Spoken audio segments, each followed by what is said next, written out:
Hello નમસ્કાર વિદ્યાર્થી મિત્રો, આપની આ સહિયારી યુટ્યુબ ચેનલ પર આપ સર્વનું હાર્દિક સ્વાગત છે. મિત્રો, આજે આપણે વાત કરવાના છે મૂલ્યાંકન પ્રથમ સત્ર એટલે મિત્રો કે પ્રથમ સત્રાંત પરીક્ષા 2025-26 અંતર્ગત ધોરણ 9 વિષય સામાજિક વિજ્ઞાનના પેપરનું સંપૂર્ણ સોલ્યુશન આપણે જોવાના છે. તો આ વિડીયોને અંત સુધી જોવાનું ભૂલતા નહીં. ચેનલ ઉપર જો પ્રથમ વખત આવેલા હો તો ચેનલને જરૂરથી સબસ્ક્રાઈબ કરી દેજો અને આ વિડીયોને તમારા અન્ય મિત્રો સુધી શેર કરી દેજો. તો વાત કરીશું ધોરણ 9 વિષય સામાજિક વિજ્ઞાન પેપરનું સંપૂર્ણ સોલ્યુશન. વિભાગ 1 કે નીચેના પ્રશ્નોના માગ્યા મુજબ ઉત્તર લખવાના છે, જેની અંદર પહેલો પ્રશ્ન છે કે નીચેના વિધાનોમાં યોગ્ય શબ્દ મૂકી ખાલી જગ્યા પૂરો. ઈસવીસન 1871ની ખાલી જગ્યા સંધિ પ્રથમ વિશ્વયુદ્ધનું કારણ બની. તો જવાબ આવશે ફ્રેન્કફર્ટ. બીજું છે કે ભારતના બંધારણની શરૂઆત ખાલી જગ્યાથી થાય છે. તો જવાબ આવશે આમુખ. ત્યારબાદ નીચેના વિધાનો ખરા છે કે ખોટા તે જણાવો. ત્રીજું છે કે ડેલહાઉસીના સમયમાં વિધવા પુનર્વિવાહ ધારો બન્યો. તો આ વિધાન ખોટું છે. ચોથો પ્રશ્ન છે કે લોકસભા એ કાયમી ગૃહ છે. તો આ વિધાન ખોટું છે. ત્યારબાદ નીચેના પ્રશ્નોના 1-2 શબ્દની અંદર આપણે ઉત્તર લખવાના છે. પાંચમો પ્રશ્ન છે કે ઈસવીસન 1906માં મુસ્લિમોએ કઈ સંસ્થા સ્થાપી. તો ઈસવીસન 1906માં મુસ્લિમોએ મુસ્લિમ લીગ નામની સંસ્થાની સ્થાપના કરી. છઠ્ઠો પ્રશ્ન છે કે જાપાને હવાઈ ટાપુઓમાં આવેલા કયા સ્થળે અમેરિકન નૌકાદળ પર આક્રમણ કર્યું. તો જાપાને હવાઈ ટાપુઓમાં આવેલા પર્લ હાર્બર નામના સ્થળે અમેરિકન નૌકાદળ પર આક્રમણ કર્યું. ત્યારબાદનો પ્રશ્ન છે કે યોગ્ય જોડકા જોડો. તો રાતી જમીન, તો જવાબ આવશે લોહ તત્વ ધરાવે છે. અને પ્રસ્તર ખડકો, તો એ આવશે ખનિજ તેલ. ત્યારબાદ યોગ્ય વિકલ્પ પસંદ કરીને આપણે ઉત્તર લખવાનો છે. 9મો પ્રશ્ન છે કે ભારતની પ્રમાણ સમયરેખા કયા રાજ્યમાંથી પસાર થતી નથી. તો જવાબ આવશે તમિલનાડુ. 10મો પ્રશ્ન છે કે છોટા નાગપુરનો ઉચ્ચ પ્રદેશ કયા રાજ્યમાં આવેલો છે. તો જવાબ આવશે ઝારખંડ. ત્યારબાદ વાત કરીએ વિભાગ 2 કે નીચેના પ્રશ્નોના માગ્યા મુજબ ઉત્તર આપવાના છે. પહેલો પ્રશ્ન છે કે યુરોપિયન પ્રજાને પૂર્વના દેશોમાંથી મળતી ચીજવસ્તુઓ સાથી બંધ થઈ. તો જવાબ છે કે ઈસવીસન 1453માં તુર્ક મુસ્લિમોએ આંતરરાષ્ટ્રીય વ્યાપારી મથક કોન્સ્ટેન્ટિનોપલ જીતી લીધું. પરિણામે યુરોપ અને પૂર્વના દેશો વચ્ચેનો વેપાર માર્ગ બંધ થયો અને યુરોપિયન પ્રજાને પૂર્વના દેશોમાંથી મળતી ચીજ વસ્તુઓ બંધ થઈ ગઈ. બીજો પ્રશ્ન છે કારણ આપવાનું કે ફ્રેન્કફર્ટની સંધિ જ પ્રથમ વિશ્વયુદ્ધનું મુખ્ય કારણ હતું. તો ઉત્તર જોઈએ કે જર્મનીએ સેડાનના યુદ્ધમાં ફ્રાન્સને હરાવ્યું. તેથી ફ્રાન્સને તેની સાથે ઈસવીસન 1871ની ફ્રેન્કફર્ટની સંધિ કરવી પડી. આ સંધિ મુજબ ફ્રાન્સે જર્મનીને યુદ્ધ દંડ આપવો પડ્યો. તેમજ આલ્સેસ અને લોરેન્સ નામના 2 પ્રદેશો પણ જર્મનીને આપવા પડ્યા.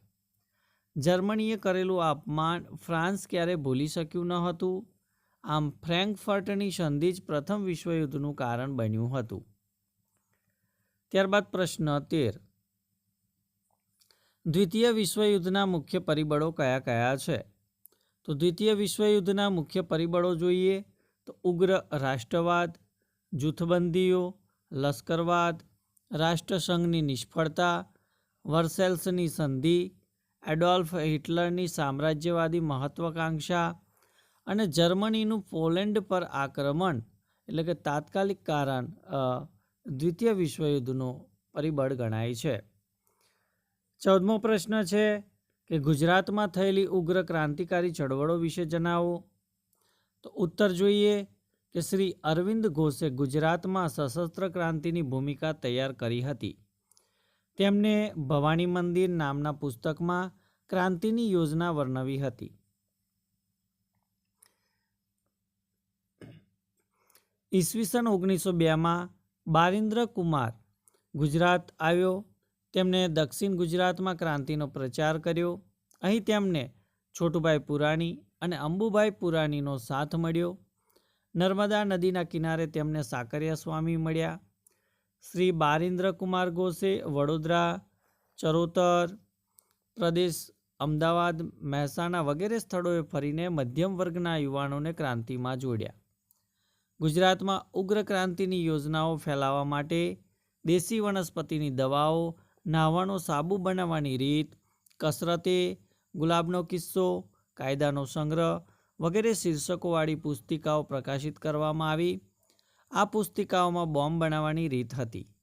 નર્મદા નદીના કિનારે ચાંદોદ, કરનાળી પાસે ગંગનાથ વિદ્યાલયની સ્થાપના કરવામાં આવી. એ વિદ્યાલયમાં છુપી રીતે ક્રાંતિકારી પ્રવૃત્તિઓ ચાલતી હતી. ગુજરાતના અનેક યુવાનો ક્રાંતિકારી પ્રવૃત્તિઓમાં જોડાયા હતા. 15મો પ્રશ્ન છે કે કારણ આપો કે આમુખ એ ભારતીય બંધારણનો અર્ક છે. તો ઉત્તર જોઈએ કે કોઈ પણ કાયદાના ઘડતરમાં કાયદાને સંપૂર્ણપણે સમજવામાં કે તેનું અર્થઘટન કરવામાં માર્ગદર્શક બને છે આમુખ. કાયદો ઘડવા પાછળ સંસદ કે ધારાસભાનો હેતુ શું છે, તેનો આદર્શ કે નીતિ શું છે, તે જાણવામાં આમુખ મદદગાર બને છે.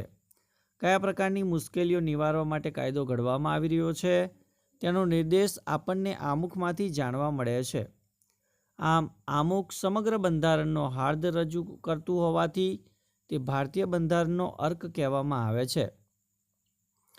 આગળનો પ્રશ્ન છે કે કારણ આપો કે માર્ગદર્શક સિદ્ધાંતો અને મૂળભૂત હકો એ એકબીજાના વિરોધી નથી, બલકે એકબીજાના પૂરક છે.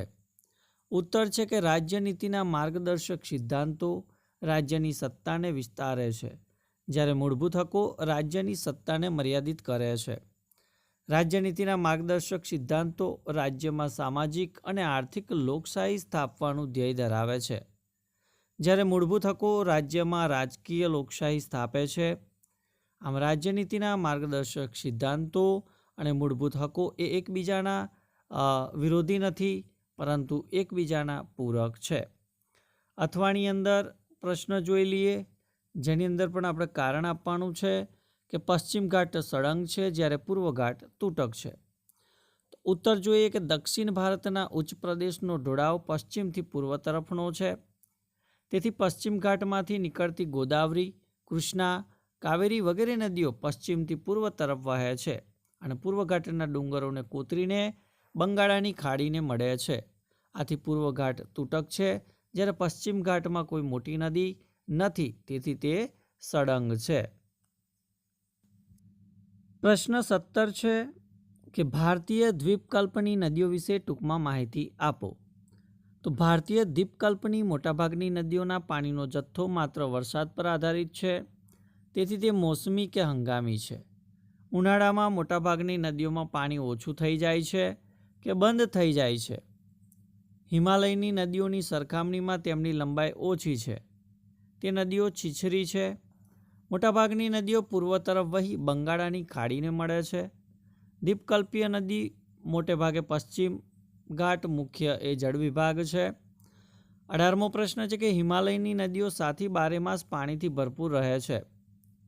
તો ઉત્તર છે કે હિમાલયની મોટાભાગની નદીઓ હિમાલયના હિમાચ્છાદિત પ્રદેશોમાંથી નીકળે છે. આ પ્રદેશોમાં ચોમાસામાં ભારે વરસાદ પડે છે, તેથી આ નદીઓમાં ચોમાસામાં મોટા પૂર આવે છે. ઉનાળામાં હિમાલયના શિખરોનો બરફ પીગળવાથી આ નદીઓમાં ઘણું પાણી આવે છે. આમ હિમાલયની નદીઓમાં વર્ષની 2 ઋતુઓમાં ઘણું પાણી આવે છે, તેથી તે બારેમાસ પાણીથી ભરપૂર રહે છે. ત્યારબાદ વિભાગ સી કે માગ્યા મુજબ પ્રશ્નોના ઉત્તર લખવાના છે. 19મો પ્રશ્ન છે કે યુરોપિયન પ્રજાને ભારત આવવાનો જળમાર્ગ શોધવાની ફરજ પડી, આ વિધાન સમજાવો. તો ઉત્તર છે કે પ્રાચીન કાળથી પશ્ચિમના દેશો અને ભારત વચ્ચે મોટા પાયા પર વેપાર ધંધો ચાલતો હતો. તે સમયે યુરોપના બજારોમાં ભારતના મરી મસાલા, તેજાના, મલમલ, રેશમી કાપડ, ગળી તેમજ અન્ય કિંમતી ચીજવસ્તુઓની ભારે માંગ રહેતી. પશ્ચિમ અને પૂર્વના દેશો વચ્ચેનો વેપાર ઈરાની અખાત અને રાતા સમુદ્રના જળમાર્ગે તેમજ મધ્ય એશિયાના જમીન માર્ગે ચાલતો હતો. આ માર્ગમાં તુર્કસ્તાનમાં આવેલું કોન્સ્ટેન્ટિનોપલ એ વ્યાપારનું મુખ્ય મથક હતું. ઈસવીસન 1453માં તુર્ક મુસ્લિમોએ કોન્સ્ટેન્ટિનોપલ જીતી લીધું. પરિણામે યુરોપના દેશો અને ભારત વચ્ચેના વ્યાપારનો માર્ગ બંધ થયો. યુરોપિયન પ્રજાને ભારતના મરી મસાલા વગર ચાલે તેમ ન હતું, તેથી તેમને ભારત આવવાનો નવો જળમાર્ગ શોધવાની ફરજ પડી. ત્યારબાદ 20મા નંબરનો પ્રશ્ન,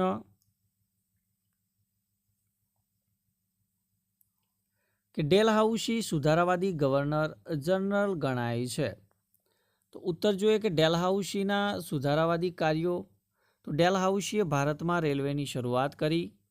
તેના સમયમાં ઈસવીસન 1853માં ભારતમાં મુંબઈથી થાણા સુધીનો પ્રથમ રેલમાર્ગ શરૂ થયો. તેણે ભારતમાં આધુનિક ટપાલ પદ્ધતિ શરૂ કરી. તેના સમયમાં ઇંગ્લેન્ડ અને ભારત વચ્ચે તાર વ્યવહાર શરૂ થયો. તેણે ભારતમાં અંગ્રેજી કેળવણીની વ્યવસ્થા કરી. તેણે બાળ લગ્ન પર પ્રતિબંધ મૂકતો અને વિધવા પુનઃલગ્નને છૂટ આપતો કાયદો પસાર કર્યો. તેણે જાહેર બાંધકામ ખાતાની શરૂઆત કરી. તેણે કંપની સરકારના વહીવટમાં પણ ઘણા સુધારા કર્યા. ડેલહાઉસીએ કરેલા ઉપરોક્ત સુધારાઓ પરથી એમ કહી શકાય કે ડેલહાઉસી સામ્રાજ્યવાદી હોવા છતાં સુધારાવાદી હતો. ત્યારબાદ 21મો પ્રશ્ન છે કે વૈશ્વિક મહામંદી ઈસવીસન 1929-32ના ઉદ્ભવની અસરો જણાવો. તો ઉત્તર છે કે વૈશ્વિક મહામંદી ઈસવીસન 1929-32ની અસરો જોઈએ તો વિશ્વના મોટાભાગના રાષ્ટ્રો પર વૈશ્વિક મહામંદીની અસરો થઈ હતી. વિશ્વની મહાસત્તા ગણાતા ગ્રેટ બ્રિટને પોતાના ચલણ પાઉન્ડ સામે અનામત રૂપે સોનાનો જથ્થો રાખવાની નીતિ ત્યજવી પડી. ગ્રેટ બ્રિટનના આ પગલાંની અસર વિશ્વના અન્ય રાષ્ટ્રો પર પણ પડી. અમેરિકા જેવા સમૃદ્ધ રાષ્ટ્રમાં આર્થિક મંદીનું મોજું ફરી વળ્યું. અમેરિકામાં અનેક કારખાના તેમજ ઉદ્યોગો ધંધા બંધ પડી ગયા. અમેરિકામાં લાખો કામદારો બેકાર બન્યા. વૈશ્વિક મંદીએ અમેરિકાની અર્થવ્યવસ્થાને નબળી પાડી. દેશની આર્થિક સ્થિતિને કથળતી અટકાવવા અમેરિકાને કડક નિયંત્રણો લાદવા પડ્યા. વિશ્વના આંતરરાષ્ટ્રીય વ્યાપાર અને ઉદ્યોગો મંદીની અસર નીચે આવ્યા અને વિશ્વનો વ્યાપાર ઘટીને અડધો થઈ ગયો. અથવાની અંદર પ્રશ્ન છે કે ટૂંકનો અર્થ લખવાની છે. એની અંદર છે સમાનતાનો હક. તો ઉત્તર જોઈએ તો કે સમાનતા એ લોકશાહીનો પાયાનો સિદ્ધાંત છે. સમાનતાના હક દ્વારા બધા નાગરિકોને કાયદાની સમાનતા તેમજ કાયદાનું સમાન રક્ષણ આપવામાં આવ્યું છે. ભારતમાં ધર્મ, વંશ, જાતિ, લિંગ, જ્ઞાતિ, ભાષા, રંગ કે જન્મ સ્થળના કોઈ પણ ભેદભાવ વિના દરેક નાગરિકને સમાનતાનો હક મળેલો છે.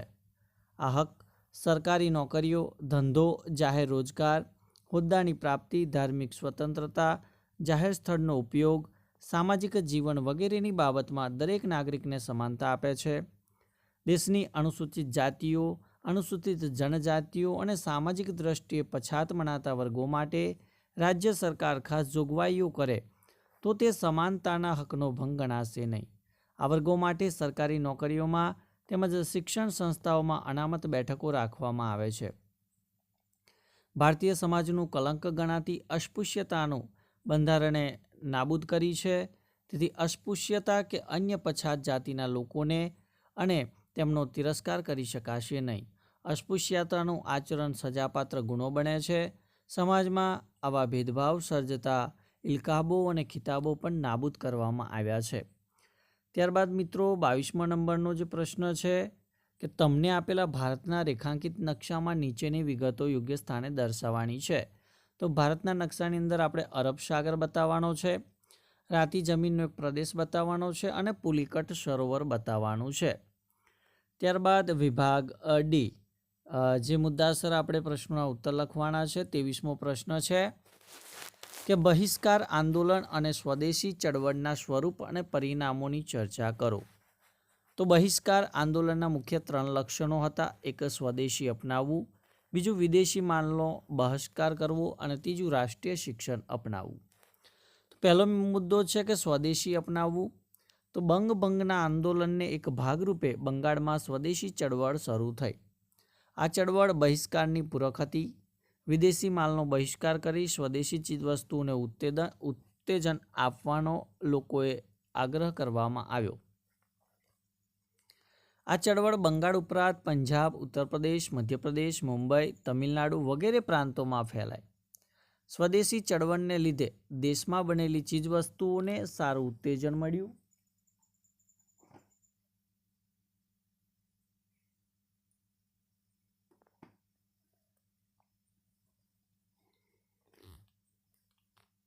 ત્યારબાદ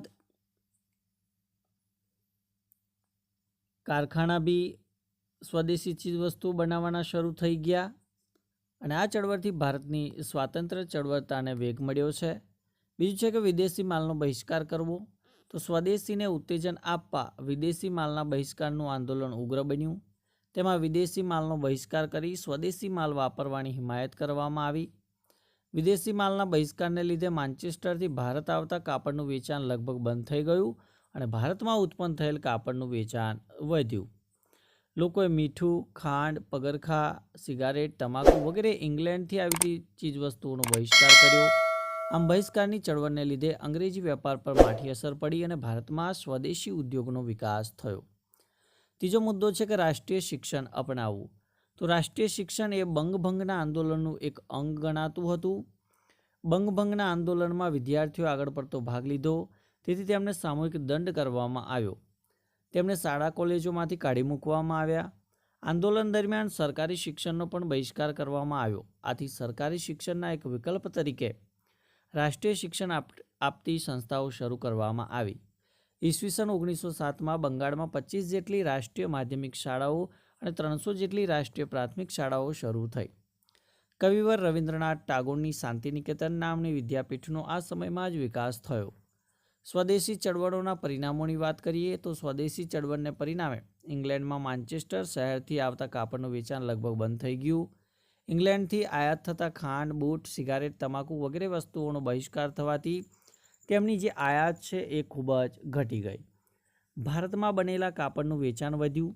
સ્વદેશી માલનું ઉત્પાદન શરૂ થયું. ભારતમાં બંગાળ ઉપરાંત પંજાબ, ઉત્તર પ્રદેશ, મધ્યપ્રદેશ, ગુજરાત, મુંબઈ, તમિલનાડુ વગેરે પ્રાંતોમાં સ્વદેશી ચળવળ પ્રસરી. સ્વદેશી ચળવળના પ્રત્યાઘાત બ્રિટિશ પાર્લામેન્ટમાં પડ્યા અને બ્રિટિશ સરકારને મોટું આર્થિક નુકસાન વેઠવું પડ્યું. તેથી બ્રિટિશ પાર્લામેન્ટે પૂર્ણ વિચારણા કરીને 1911માં બંગાળના ભાગલા રદ કર્યા. ભારતીયોની સંગઠન શક્તિનો વિજય થયો અને અંગ્રેજો વિરુદ્ધ થયેલી નવી ચેતનાનો આ નોંધપાત્ર વિજય હતો. અથવાની અંદર 23મો પ્રશ્ન કે ભારતના સ્થાન અને વિસ્તાર વિશે માહિતી આપો. તો ભારતનું સ્થાન જોઈ લઈએ. તો ભારત એશિયા ખંડના દક્ષિણ ભાગમાં મધ્ય સ્થાને આવેલો એક દ્વીપકલ્પવાળો દેશ છે. તેના મુખ્ય ભૂમિ ભાગ સિવાય તેમાં 2 દ્વીપ સમૂહ, એક લક્ષદ્વીપ અને બીજો અંદમાન નિકોબાર ટાપુઓનો સમાવેશ થાય. તેનો મુખ્ય ભૂમિભાગ 4° અને 37.6° ઉત્તર અક્ષાંશ વૃત્તની વચ્ચે તેમજ 68.7 અને 97.25 પૂર્વ રેખાંશ વૃત્તની વચ્ચે આવેલો છે. તેથી તે પૂર્ણપણે ઉત્તર અને પૂર્વ ગોળાર્ધમાં છે. ભારતની મધ્યમાંથી કર્કવૃત્ત પસાર થાય છે તે 23.30° ઉત્તર અક્ષાંશ વૃત્ત પર આવેલો છે. લક્ષદ્વીપ ટાપુ અરબ સાગરમાં અને અંદમાન નિકોબાર ટાપુ બંગાળની ખાડીમાં છે. ભારતની વાયવ્ય સીમાએ પાકિસ્તાન અને અફઘાનિસ્તાન, ઉત્તરે ચીન, નેપાળ અને ભૂતાન, પૂર્વમાં બાંગ્લાદેશ અને મ્યાનમાર તથા દક્ષિણે શ્રીલંકા એ ભારતના પાડોશી દેશ ગણાય છે. હવે ભારતના વિસ્તારની વાત કરી લઈએ તો ભારતનું ક્ષેત્રફળ 32.8 લાખ ચોરસ કિલોમીટર છે, જે જગતના ભૂક્ષેત્રના માત્ર 2.42% જેટલું છે. ક્ષેત્રફળ સંદર્ભે ભારતનો ક્રમ જગતમાં 7મો છે. ભારતથી મોટા 6 દેશો અનુક્રમે રશિયા, કેનેડા, USA, ચીન, બ્રાઝિલ અને ઓસ્ટ્રેલિયા છે. આમાંનો પ્રત્યેક દેશ ભારત કરતાં 2 થી 5 ગણો મોટો છે. ભારતના અક્ષાંશીય અને રેખાંશીય વિસ્તારો લગભગ સરખા છે, પરંતુ વાસ્તવિક અંતરોમાં થોડો ફરક છે. ઉત્તર દક્ષિણ વિસ્તાર આશરે 3214 કિલોમીટર છે, જ્યારે પૂર્વ પશ્ચિમ વિસ્તાર આશરે 2933 કિલોમીટર છે. કર્કવૃત્ત ભારતની મધ્યમાંથી પસાર થઈ દેશના લગભગ 2 સરખા ભાગ કરે છે. રેખાંશીય તફાવતને કારણે દેશમાં પૂર્વ અને પશ્ચિમ આવેલા દૂરના સ્થળોએ સ્થાનિક સમયમાં આશરે 2 કલાકનો ફરક છે. ભારતના પ્રમાણ સમયની રેખા 82.30 પૂર્વ રેખાંશ વૃત્ત પર આવેલા ઉત્તર પ્રદેશના મિર્ઝાપુર જિલ્લામાં પસાર થાય છે. તેનો સ્થાનિક સમય જ ભારતનો પ્રમાણ સમય ગણાય છે. ઉત્તરનો ભાગ થોડો વધારે વિસ્તૃત છે. તેમાં હિમાલય અને ઉત્તરના મેદાનો આવેલા છે. દક્ષિણનો ત્રિભુજાકાર ભાગ દક્ષિણ તરફ સાંકડો થતો જાય. આ ભાગમાં દ્વીપકલ્પ ઉચ્ચ પ્રદેશ ઘણો મોટો અને દરિયા કિનારાના મેદાનો આવેલા છે. 24મો પ્રશ્ન છે કે ઉત્તરના હિમાલય પર્વતીય પ્રદેશમાં એકબીજાને સમાંતર એવી પર્વત શ્રેણીઓ વિશે માહિતી આપો. તો વિદ્યાર્થી મિત્રો, આ જે પ્રશ્ન છે એ પ્રશ્નનો ઉત્તર પણ તમે અહીંયા જોઈ શકો છો. તો આ મુજબ એનો તમારે જે જવાબ છે એ જવાબ લખવાનો રહેશે. ત્યારબાદ 25મો જે પ્રશ્ન તમે અહીંયા જોઈ શકો છો કે ભાઈ ભારતની જમીનના પ્રકારો જણાવી વિસ્તૃત માહિતી આપવાની છે.